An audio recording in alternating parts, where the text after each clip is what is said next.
ఇక్కడ ఒక చిక్కు వచ్చి పడ్డది.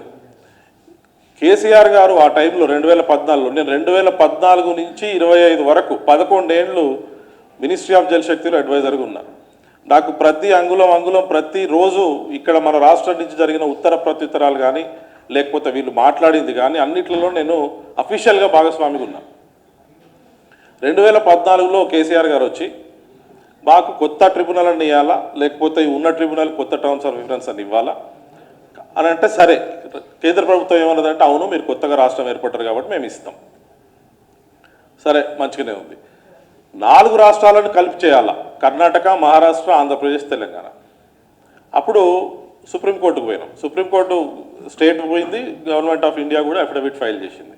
దానిలో వాళ్ళు ఏమన్నారంటే మహారాష్ట్ర, కర్ణాటక మీకు సంబంధం ఏముంది, already Brijesh Kumar tribunal decide చేసింది నీళ్ళు వాళ్లకు, మీరు తెలంగాణ ఆంధ్రప్రదేశ్ మధ్యలో ఈ ట్రిబ్యునల్ను మీరు అడగండి, మేము కొత్త టర్మ్స్ ఆఫ్ రిఫరెన్స్ ఇస్తాం. మేము కేంద్ర ప్రభుత్వం కూడా ఒప్పుకున్నాం దానికి.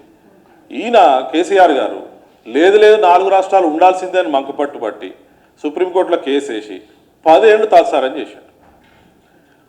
కేవలము ఒక ఎడమెంట్ యాటిట్యూడ్ వల్ల, ఒక మంకు పట్టు వల్ల దాదాపుగా 7 నుంచి 8 ఏళ్ళు కొత్త టర్మ్స్ ఆఫ్ రిఫరెన్స్ రాకుండా అయిపోయింది. ఈ లోపల మనకు జరిగిన డ్యామేజ్ ఏంటంటే పోతిరెడ్డిపాడు ఎక్స్పాన్షను 4 టీఎంసీ నుంచి 10 టీఎంసీలకు పోయింది. శ్రీశైలం నుంచి నీళ్ళన్నీ కూడా వేరే బేసిన్కి వెళ్ళిపోతూ ఉన్నాయి. సో ఈ టర్మ్స్ ఆఫ్ రిఫరెన్స్ కనుక ముందే వచ్చి ఉంటే ఇప్పటికీ మనకు మంచి న్యాయం జరిగి ఉండేది, పాలమూరు రంగారెడ్డికి కానీ మిగతా ప్రాజెక్ట్స్కి కానీ. చూపెడతాను నెక్స్ట్ స్లైడ్స్లో. కానీ ఆయన మంకుపట్టు వల్ల మనము దాన్ని ముందుకు తీసుకెళ్ళలేకపోయినాం.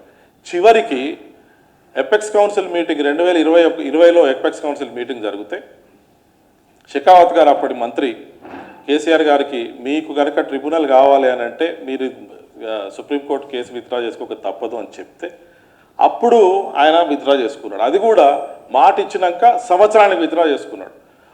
ఒక పేజ్ అఫిడవిట్, ఇక్కడ లాయర్లు చాలామంది ఉన్నారు అడ్వకేట్స్, ఒక్క పేజ్ అఫిడవిట్ నేను విత్డ్రా చేసుకుంటున్నాను వేసినందుకు గంట సేపు పడుతుంటాయి.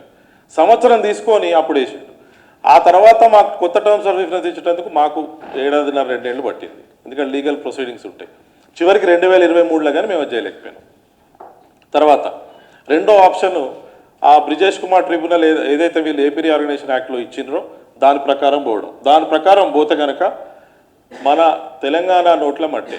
ఎందుకంటే అప్పటి కాంగ్రెస్ ప్రభుత్వం 2014లో ఇచ్చిన ఏదైతే ఏపీ రీఆర్గనైజేషన్ యాక్ట్లో ఉన్న క్లాజ్ టర్మ్స్ ఆఫ్ రిఫరెన్స్ ప్రకారం తెలంగాణకు ఏమాత్రం న్యాయం జరిగే పరిస్థితి లేకుండే.